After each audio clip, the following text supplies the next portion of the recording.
Hi, my name is Zach, and I'm responding to owner Yildiz on the legal drinking age. The main proposition of his speech was that lowering the drinking age to 18, and then that young adults should be allowed to drink in controlled environments such as restaurants and bars. Due to the fact that I'm in favor of the general idea that his argument advocates, I'm not going to be arguing a counterpoint, but just diminishing the advocate's argument. First, I will focus on the introduction to the advocate's speech. Owner's speech begins with a catalog of a myriad of privileges that an adult U.S. citizen can enjoy, followed by the statement, but they can't drink. This strategy attempts to sway audience by presenting a situation that could be deemed unfair, but that's illegitimate. All these other privileges that an of age citizen possesses, which were voting for the president, operating a motor vehicle, paying taxes to support economy, owning a gun, or joining the military to defend our country, are all evaluated as being proper and fair rights to 18-year-olds in this country. But that doesn't mean that the drinking age should be in this list too, as it's a separate matter from all these things. Subsequently, this technique is insufficient in validating the claim that the drinking age should be lowered to 18, as the qualifications for receiving these other privileges are evaluated on different terms. Next, I will evaluate the advocate's main proposition. In fact, the central claim of this argument is a claim of policy, and it's a valid one. However, the speech is supposed to be on a claim of fact. And that doesn't come up until supporting claims. The central claim is deemed a claim of policy due to the call to action that it presents, as well as the use of the word should to state how things ought to be. One more time, that main proposition was lowering the drinking age to 18, and that young adults should be allowed to drink in controlled environments such as restaurants and bars. A few of the claims in the body of the speech, however, are claims of fact, such as a majority of teenagers consume alcohol underage and in an irresponsible manner, or teaching young adults the responsibilities that come with drinking would help in controlling irresponsible drinking, or underage drinkers abuse alcohol. All of these would have made a more sound claim of fact argument had they been the main claim. Now I'll be moving on to the supporting claims of the advocate's argument. Supporting claim 2C states that according to the journal studies on alcohol and drugs, it was found that between 1998 and 2005, the number of cases of alcohol poisoning deaths among 18 to 24-year-olds tripled from 779 to 2290. This piece of evidence is invalid due to the fact that the advocate found this quote from an article that misrepresents the data retrieved by the Yale study that this data actually comes from. From the way that the data is presented by the advocate, it could be interpreted that the increase in alcohol poisonings is simply due to the increase in population of 18 to 24-year-olds. In order to back my claim of that, I researched the increase in population over a 10-year span, which is the closest I can get to 7 years that elapsed in the data that he provided. And with the data accredited to the United States Census Bureau, we know that the population of 18 to 24-year-olds in the U.S. increased by 3,528,634 just from the year 2000 to the year 2010. And that number is clearly large enough to skew the data that we provided.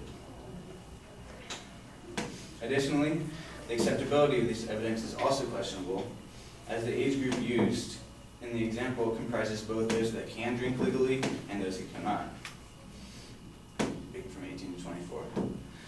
Without an indication as to whether or not a substantial amount of these cases take place in the 18 to 20-year-old section, it can't be determined whether or not this evidence is relevant to the argument. In conclusion, when forging an argument on a topic as controversial and delicate as the minimum legal drinking age, it's necessary to utilize proper argumentation strategies as well as provide sufficient relevant evidence to plead one's case, or else the opponents of the notion will easily disarm the argument. Thank you.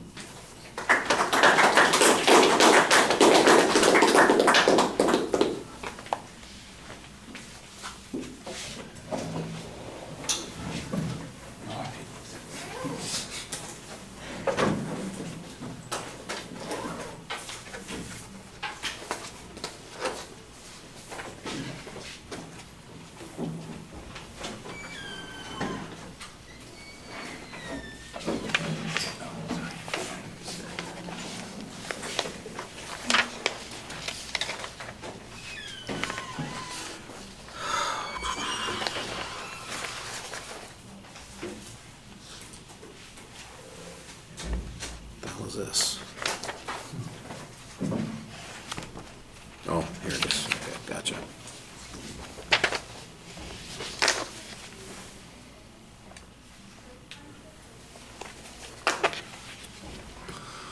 All right, well, you outlined some of the problems with the way the proposition is phrased, suggesting that it is a policy proposition, and I understand that that's a legitimate argument to make. I do think that one of the consequences of it being a policy proposition is that you are entitled to make arguments against that policy, but you specifically decide not to make any counterclaims about that issue, primarily because you say you're in favor of the same policy. So I don't know exactly that that helps you all that much. It's probably not relevant, and in fact, it handicaps you in the ability to respond to the policy proposition. Now, the arguments that you do talk about, I thought you had a couple of good responses on. The issue of privilege, for instance, and the question of fairness, that's a value argument very clearly, and you argue that that we really shouldn't be making these comparisons because they are different terms under which we're deciding these sorts of things. You say it's not really an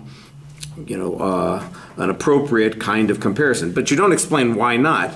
And I think that that's the thing that's missing from the argument. And one of the things that's missing is the policy argument that suggests that when you lower the drinking age, that there are substantial negative consequences to drinking in younger groups. And so that would suggest, for instance, that there is a difference between this issue and the things like voting for president or buying a gun or getting married or any of those other things that's being talked about. Then you kind of go off on this tangent talking about how the argument would have been better if he had focused on the effect of underage drinking, or that we could teach people to drink responsibly.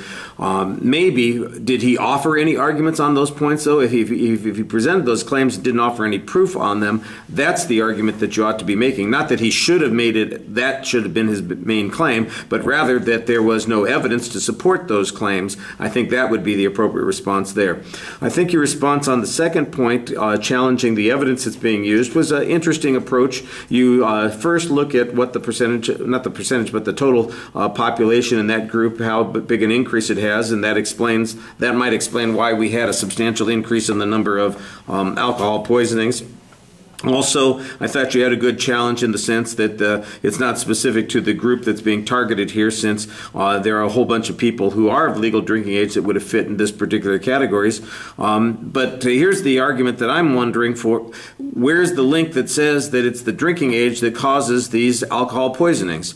It's not quite clear. I guess the assumption is that people overdrink or they binge drink or something like that because of being underage, and that's the thing that causes the alcohol poisoning. Maybe. I think there are probably good counterclaims on that issue, but you don't discuss what the cause is.